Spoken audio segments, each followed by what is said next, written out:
Dear learners এবং আমার চাকরি প্রত্যাশী ভাই বোনেরা, আসসালামু আলাইকুম। অনেকদিন পর আজকে আবার নতুন একটা ভিডিও নিয়ে আমি হাজির হয়েছি।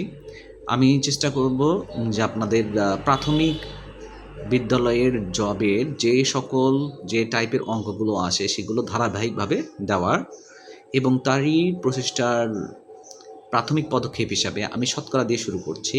কারণ শতকরার অঙ্কগুলো প্রায়ই দেখা যায় প্রাথমিক বিদ্যালয়ের প্রধান শিক্ষক এবং সহকারী শিক্ষক পদে এই গণিতগুলো প্রায়ই এসে থাকে এবং সেই গণিতগুলো শুধু যদি আমি গণিতগুলোর এই প্রশ্নটা সলভ করে দেই তাহলে দেখা যাবে যে আপনাদের বেসিকে কিছু ত্রুটি থেকে যেতে পারে। সেই জন্যে একদম যারা ফ্রেশার, যারা নতুন ভাই বোনেরা আছেন, যারা চাকরি প্রত্যাশী ভাই বোনেরা নতুন করে আপনারা জব প্রিপারেশন নিচ্ছেন, সেহেতু তাদেরকে বেসিকটা একদম শুরু থেকে গঠন করার জন্য আমার এই ক্ষুদ্র প্রচেষ্টা। আপনাদের যদি উপকার হয় তাহলে আমি ধন্য হব, আর যদি না হয় তাহলে আমি আন্তরিকভাবে দুঃখিত থাকবো। আমি আর কথা বাড়াচ্ছি না, আমি সরাসরি চলে যাচ্ছি এখন শতকরার গণিতের বেসিকে। শতকরা কি? প্রথমে এই প্রশ্নটা যদি আসে যে শতকরা কি, শতকরা হলো একটি অনুপাত। অনুপাত দুটি সংখ্যা, অনুপাতকে আমরা এইভাবে লিখি।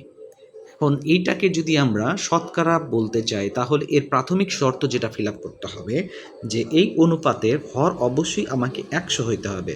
অর্থাৎ এইটা আমি যদি এইভাবে লিখি 15/100, তাহলে এইটা আমার শতকরা নয়, এটা 5/3 বোঝাবে, এটাকে 100/15 পাওয়া যাবে। যখন কোনো অনুপাতের হর আমার 100 হবে তখনই সেটাকে আমরা শতকরায় বলতে পারি। অর্থাৎ কোনো জিনিস 100 সাপেক্ষে কতটুকু অংশ সেটা আমি বোঝাতে পারবো। আর শতকরার চিহ্ন হিসেবে বোঝানো হয় পার্সেন্টেজ চিহ্ন।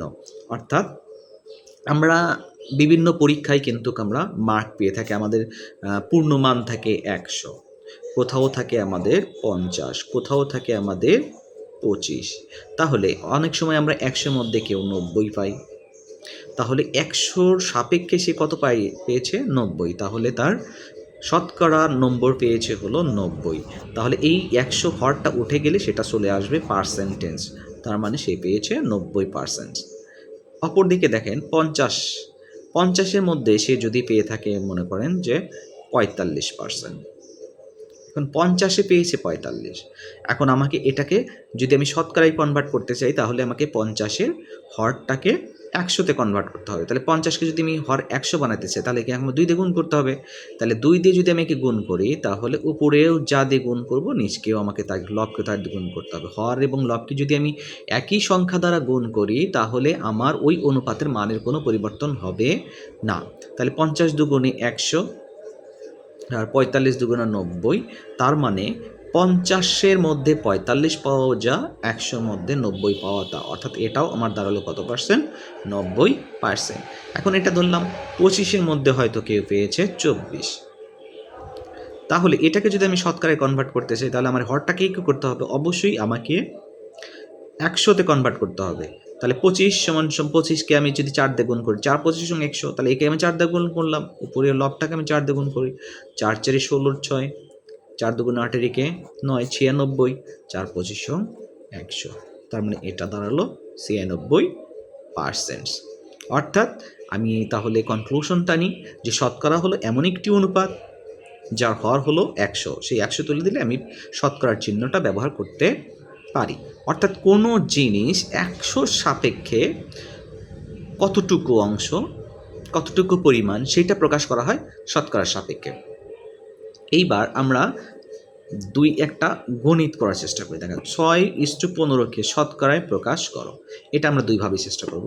একটা হলো যে আমরা হরটাকে 100 বানানোর চেষ্টা করব, আরেকটা হলো সরাসরি আমরা 100 দিয়ে গুণ দিয়ে দেবো। 100 দিয়ে গুণ দিলে সেটা শতকরায় কনভার্ট হবে। যেমন প্রথম পার্টে আমরা দেখি 6:15কে আমি এইভাবে লিখতে পারি। এখন এটাকে যদি আমি কাটাকাটি করি, যদি আমি 3 দুগুণে 6, 2 দিয়ে কাটলাম, 3 দিয়ে যদি আমি কাটি, 3 দুগুণে 6 আর 3 5 15, তার মানে এটা দাঁড়ালো 2/5। এখন 5টাকে যদি আমি 100-তে কনভার্ট করতে চাই তাহলে একে আমাকে গুণ করতে হবে। আমরা জানি 5 20 100, তার মানে একে 20 দিয়ে গুণ দিতে হবে, তাহলে একেও 20 দিয়ে গুণ দিতে হবে। তাহলে 20 দুগুণে 40, 5 দুগুণে 5 20 100, তার মানে এটা দাঁড়ালো কত? 40 পার্সেন্ট। এখন আমরা অনেকটা সংক্ষেপে করার জন্য, অর্থাৎ সময় বাঁচানোর জন্য আমি কি করব, এই অনুপাতটাকে, যে অনুপাতটা আছে সেই অনুপাতটাকে সরাসরি আমি 100 দিয়ে গুণ দেবো। 100 দিয়ে গুণ দিলেই, কোন অনুপাতকে 100 দিয়ে গুণ করলেই সেটা শতাংশে কনভার্ট হয়ে যায়। তাহলে এটা যদি আমি করি,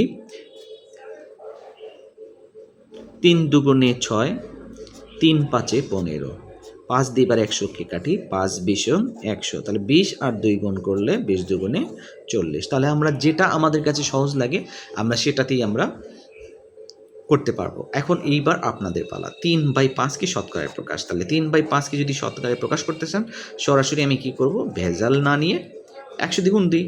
5 20 100, 3 20 60, তার মানে আমার কত, 60। এইবার আমরা একটা টাইপ 2 একটা গণিতে চাই, যে কাগজের পূর্ব মূল্য এবং বর্তমান মূল্য 2:3, পূর্বের তুলনায় কাগজের মূল্য শতকরা কত বৃদ্ধি পেয়েছে।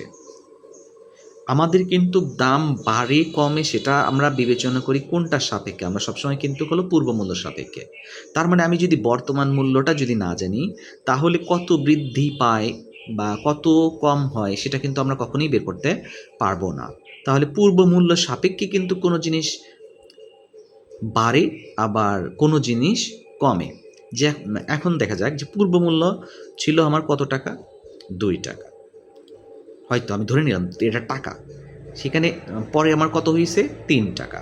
তাহলে 2 টাকার সাপেক্ষে বৃদ্ধি পেয়েছে কত টাকা, এখানে মূল্য কত বৃদ্ধি পাওয়ার কথা বলেছে। তাহলে আমার বৃদ্ধি মূল্য হলো 3, আর আগের ছিল কত, 2, আমি বাদ দিলাম, তাহলে আমার অ্যাকচুয়ালি কত টাকা বৃদ্ধি পেয়েছে, তাহলে 2 আর 3-এর মধ্যে যে পার্থক্য সেটা আমার কত, 1 টাকা। তাহলে আমি এইটাকে এইভাবেও লিখতে পারি যে 2 টাকার সাপেক্ষে আমার বৃদ্ধি পেয়েছে 1 টাকা, এতটুকু আমি বলতে পারি। এখন সেটা বলছে শতকরা কত বৃদ্ধি পেয়েছে, তার মানে এটাকে শতকরায় আমাকে কনভার্ট করতে হবে। তাহলে শতকরায় যদি আমি এটাকে কনভার্ট করতে চাই, তাহলে আমাকে এটা কী করবো, 100 দিয়ে গুণ দেবো। তাহলে 50 দুগুণে 100, 50 একে 50, তার মানে এটা 50% বৃদ্ধি পেয়েছে। তাহলে এই বেসিকগুলো যদি আমরা বুঝতে পারি, তাহলে আমার মনে হয় যে গণিতগুলো অনায়াসে আমরা সম্পাদন করতে পারবো।